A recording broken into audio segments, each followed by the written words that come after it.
मेरे पास आपके लिए एक खुशखबरी है और एक बड़ी चिंता है। पहले खुशखबरी बताता हूँ। दिल्ली में कोरोना की रफ्तार काफ़ी कम हो गई है। पिछले 24 घंटों में दिल्ली में केवल 2200 कोरोना के केस आए हैं। संक्रमण दर भी घट के पिछले 24 घंटों में केवल 3.5% रह गई है। लेकिन इसका मतलब ये नहीं है कि कोरोना का खतरा टल गया, वो अभी भी है। हमें कोरोना से बचने के सभी उपाय करने हैं। अब दूसरी बात, चिंता की बात। आज से दिल्ली में युवाओं का वैक्सीनेशन बंद हो गया है।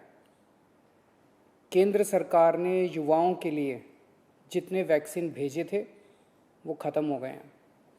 इसीलिए युवाओं के वैक्सीनेशन सेंटर आज से बंद किए जा रहे हैं। कुछ एक वैक्सीन की डोजेस बची हैं, वो कुछ एक सेंटर्स में दी जा रही हैं, वो भी शाम तक ख़त्म हो जाएंगी। कल से युवाओं के वैक्सीनेशन के सभी सेंटर बंद हो जाएंगे। मुझे बेहद दुख है कि हमें वैक्सीन ख़त्म होने के कारण युवाओं के वैक्सीनेशन सेंटर्स बंद करने पड़ रहे हैं। हमने केंद्र सरकार को भी लिख के बताया है। केंद्र से हमने और वैक्सीन मांगी है। जैसे ही हमें और वैक्सीन मिलेगी हम फिर से ये सेंटर शुरू कर देंगे।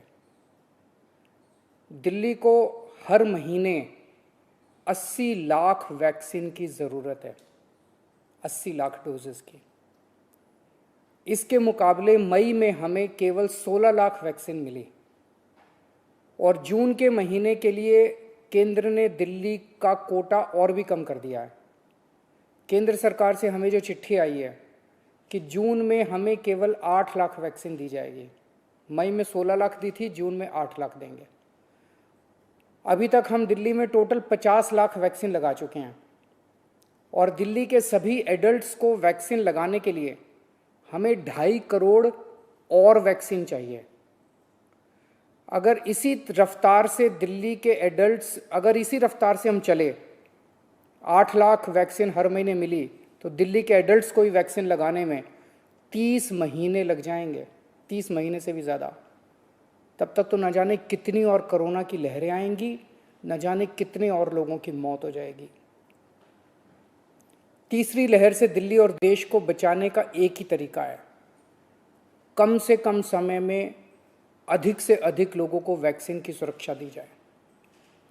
बेड, आईसीयू, ऑक्सीजन, दवाई, इन सब की तैयारी तो हम लोग कर रहे हैं, लेकिन कोरोना के घातक असर से बचाने में वैक्सीन ही सबसे ज़्यादा असरदार हथियार है। वैक्सीन की कमी केवल सरकार की चिंता नहीं है, आम आदमी भी वैक्सीन के इस संकट से बहुत डरा हुआ है। कल एक अम्मा का फ़ोन आया, बोली मुझे और मेरे बेटे को वैक्सीन लगवानी है। मैंने पूछा अम्मा कितनी उम्र है दोनों की? बोली मेरी उम्र 65 साल है, मेरे बेटे की उम्र 35 साल। मैंने कहा अम्मा युवाओं की वैक्सीन तो ख़त्म हो गई, आपको लगवा दूंगा। थोड़ा सोच के बोली अच्छा मेरे वाली वैक्सीन मेरे बेटे को लगवा दे, वो नौकरी के लिए घर से बाहर जाता है, मैं तो बूढ़ी हो गई, उसे तो आगे परिवार भी संभालना है, इसलिए उसका सुरक्षित रहना जरूरी है। ये सुन के दिल में बहुत पीड़ा हुई। आज वैक्सीन की कमी की वजह से देश में बेहद मुश्किल हालात पैदा हो गए हैं। अगर देश में किसी पिता, किसी बेटे, किसी भाई, किसी माँ, किसी बहन के सामने ये धर्म संकट है कि वो खुद वैक्सीन ले या अपने परिवार के युवाओं के लिए छोड़ दे, तो इससे ज़्यादा दुखद बात और क्या हो सकती है। कोरोना से लोगों की जान बचाने के लिए हमें देश में वैक्सीन की उपलब्धता तुरंत बढ़ानी पड़ेगी। इसके लिए केंद्र सरकार को मेरे 4 सुझाव हैं। पहला, भारतीय बायोटेक कंपनी जो कोवैक्सीन बनाती है, वो अपनी वैक्सीन का फॉर्मूला दूसरी कंपनियों को देने को तैयार हो गई है। देश में वैक्सीन बनाने वाली ढेरों कंपनियां हैं। केंद्र सरकार तुरंत उन सभी कंपनियों को बुलाए और उन्हें आदेश दे, उनसे रिक्वेस्ट ना करे, उन्हें आदेश दे कि वे सभी कंपनियां युद्ध स्तर पर समयबद्ध तरीके से वैक्सीन बनाना तुरंत चालू करें। मैं पूरी विनम्रता से कहना चाहता हूं कि इन सभी कंपनियों को अगले 24 घंटे में बुलाकर ये आदेश दिए जाएं। मेरी बात को अन्यथा ना लिया जाए। इस वक्त एक एक दिन कीमती है, इसलिए मैं ये बात कह रहा हूं। दूसरा सुझाव, सभी विदेशी वैक्सीन, जितनी विदेशी वैक्सीन है उनको भारत में इस्तेमाल करने की तुरंत इजाज़त दी जाए। ये भी 24 घंटे में होना चाहिए, इसमें भी बिल्कुल देरी ना की जाए। और विदेशी वैक्सीन के जितने निर्माता हैं उनसे भारत सरकार बात करे। अभी भारत सरकार ने राज्यों पे छोड़ दिया कि स्टेट्स बात करें, हर राज्य अपने अपने स्तर पे विदेशी कंपनी वालों से बात करे। ये कोई अच्छा लगता है? भारत के 36 राज्य और यूनियन टेरिटरी हर कंपनी के सामने जाके आपस में लड़ रहे हैं। महाराष्ट्र हरियाणा से लड़ रहा है, हरियाणा दिल्ली से लड़ रहा है, आपस में लड़ रहे हैं सारे इन कंपनियों के सामने। इससे विदेशों में भारत की क्या छवि बन रही है? भारत सरकार उनसे खरीदेगी तो ये कंपनियां भारत सरकार को बहुत ज्यादा गंभीरता से लेंगी, और फिर भारत सरकार तो सीधे इन कंपनियों के देशों की सरकारों से बात कर सकती है ना। और भारत सरकार जब इन कंपनियों से बात करेगी तो भारत सरकार तो कई 100 करोड़ की वैक्सीन खरीदने की बात करेगी, तो जाहिर है ये कंपनियां भारत सरकार से कहीं ज्यादा अच्छे से बात करेंगी। तो भारत सरकार को इनसे वैक्सीन खरीद के राज्यों में बांट देनी चाहिए।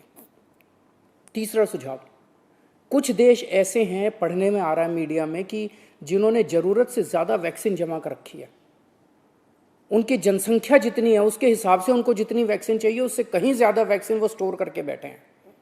उनसे भारत सरकार को वैक्सीन लेने के लिए गुजारिश करनी चाहिए, प्रार्थना करनी चाहिए। और चौथा सुझाव, ये जितने विदेशी कंपनियां वैक्सीन उत्पादक हैं उन्हें भारत में वैक्सीन उत्पादन करने की भी तुरंत अनुमति दी जाए। अंत में मेरा केंद्र सरकार से यही अनुरोध है कि दिल्ली को तुरंत वैक्सीन उपलब्ध करवाई जाए ताकि हम फिर से वैक्सीन लगाना चालू करें, अपने वैक्सीनेशन सेंटर खोलें और दिल्ली का वैक्सीन का कोटा भी बढ़ाया जाए। कोरोना की इस लहर में सबसे ज़्यादा युवा जिंदगियों का नुकसान हुआ है, युवाओं की मौत हुई है, और दिल्ली में इस वक्त युवाओं के कोटे की वैक्सीन ख़त्म हो गई है। नमस्कार।